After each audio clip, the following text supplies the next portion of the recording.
নমস্কার বন্ধুরা, আজ হচ্ছে 1 অক্টোবর 2025। আজ শুভ নবমীতে আমি বানাতে চলেছি এগ দো পেঁয়াজা। এগের মোটামুটি ঝোল কারি একই রকম হয়, তা ভাবলাম আজকে একটু অন্যরকম করি। তো তোমরা দেখতে থাকো কেমন হয়। তো এগগুলো আমি বয়েল করে এখানে ভালো করে এগের দাগগুলো আমি ভালো করে চিড়ে নিয়েছি, যাতে নুন হলুদ এবং সব মশলাগুলো এর মধ্যে ভালো করে ঢোকে। এবার আমি একে একে মশলাগুলো সব অ্যাড করছি। লবণ,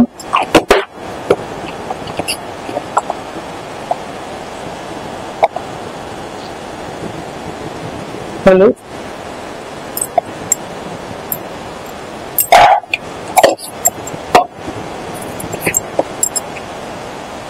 কাশ্মীরি লাল লঙ্কা গুঁড়া, এইসব উপকরণগুলো আমি খুব ভালো করে মিশিয়ে নিই।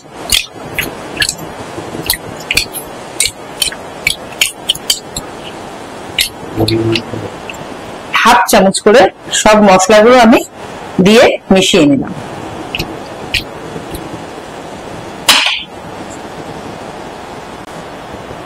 এখানে কড়াই আমার গরম হয়ে গেছে, এবার কড়াইতে আমি তেল দিয়ে দিচ্ছি এগগুলো ফ্রাই করার জন্য। তো তেলটা আমার গরম হয়ে গেছে, এবার এগগুলো আমি একে একে তেলের মধ্যে দিয়ে দিচ্ছি।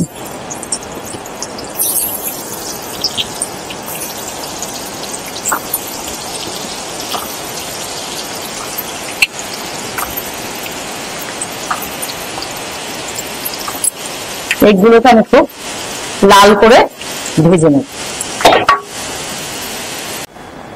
তো দেখুন আমার এগুলো সব লাল লাল করে ভেজে নেওয়া কমপ্লিট।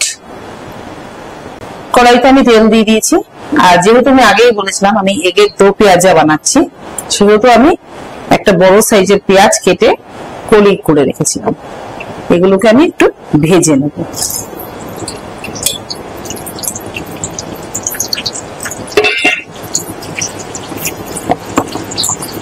এতে আমি একটু লবণ দেব,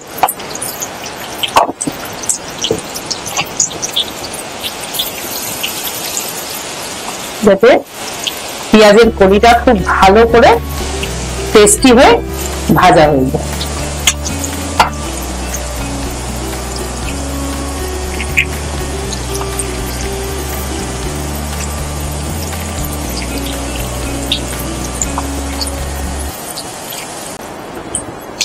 তো দেখুন আমার পেঁয়াজের কলিগুলো খুব লাল করে ভাজা হয়ে গেছে। বেশি কড়া লাল করবো না, তাহলে শক্ত হয়ে যাবে। এইগুলো আমি আস্তে করে এগগুলো যে ফ্রাই করে রেখেছিলাম এর উপর দিয়ে ছড়িয়ে দিলাম।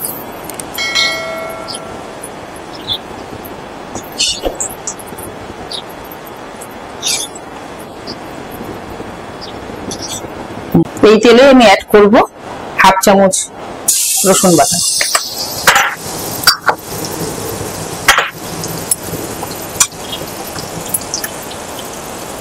হাফ চামচ আদা বাটা,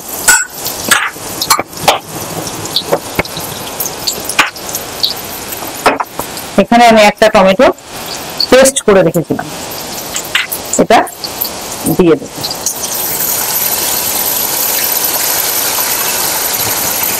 আর এখানে আমি একটা বড় সাইজের পেঁয়াজও পেস্ট করে রেখেছিলাম, এটা দিয়ে দেব।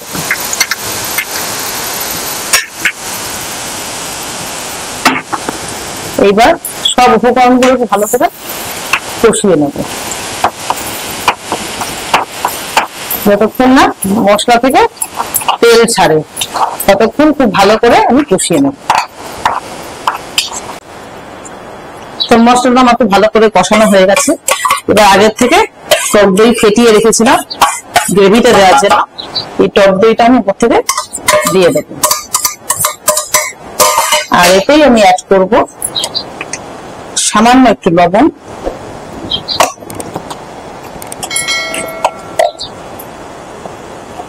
সামান্য একটু হলুদের গুঁড়ো, আর সামান্য একটু কাশ্মীরি লাল লঙ্কা গুঁড়ো। কারণ আমি ডিম এগগুলো ভাজার সময় আমি তখন মশলাগুলো সব আগে থেকে দিয়েছিলাম, সেই জন্যই এখন আমি অল্প করে দেব।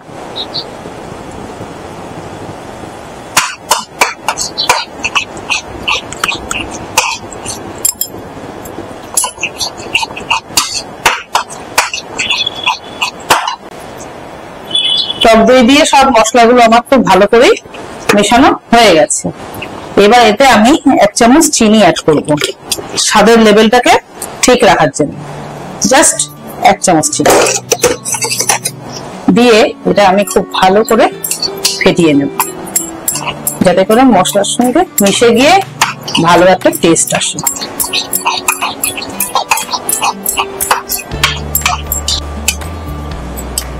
বন্ধুরা, মশলাটা আমার খুব ভালো করে কষানো হয়ে গেছে। আর এখানে যে আমি টক দইটা ফেটিয়ে রেখেছিলাম তাতেই আমি 1 মগ জল নিয়ে গ্রেভিতে দিয়ে দিচ্ছি। বেশি জল দেব না,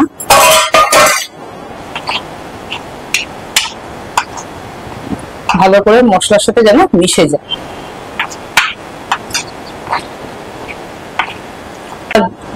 গ্রেভিটা ফুটে উঠেছে, এর মধ্যে আমি ভাজা এগ আর পেঁয়াজের কলিগুলো আস্তে আস্তে দিয়ে দেব।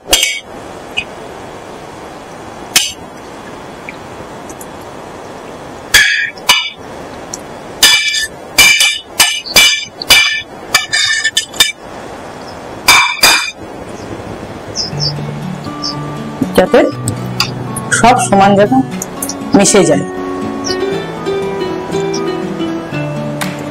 এবার আমি ওটাকে 10 মিনিট কুক হতে দিলাম।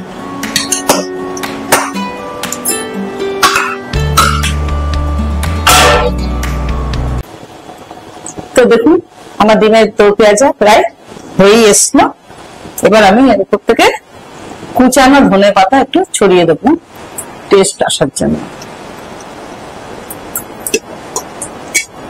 বেশি না, সামান্য একটু দিয়ে এটাকে আমি ভালো করে মিশিয়ে নেব।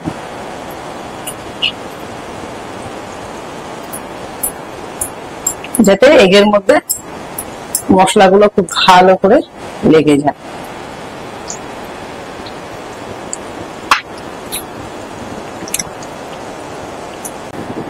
তো ফ্রেন্ডস, আমার ডিমের দই পেঁয়াজাটা সম্পূর্ণ হয়ে গেল। এবার গরম গরম ভাতের সঙ্গে পরিবেশন করে দেখবেন আপনারা কেমন লাগে। আর আমার চ্যানেলটিকে অবশ্যই সাবস্ক্রাইব করে নেবেন, যাতে করে আমি যখন নতুন নতুন রান্নার ভিডিও দেবো আপনাদের কাছে পৌঁছে যাবে।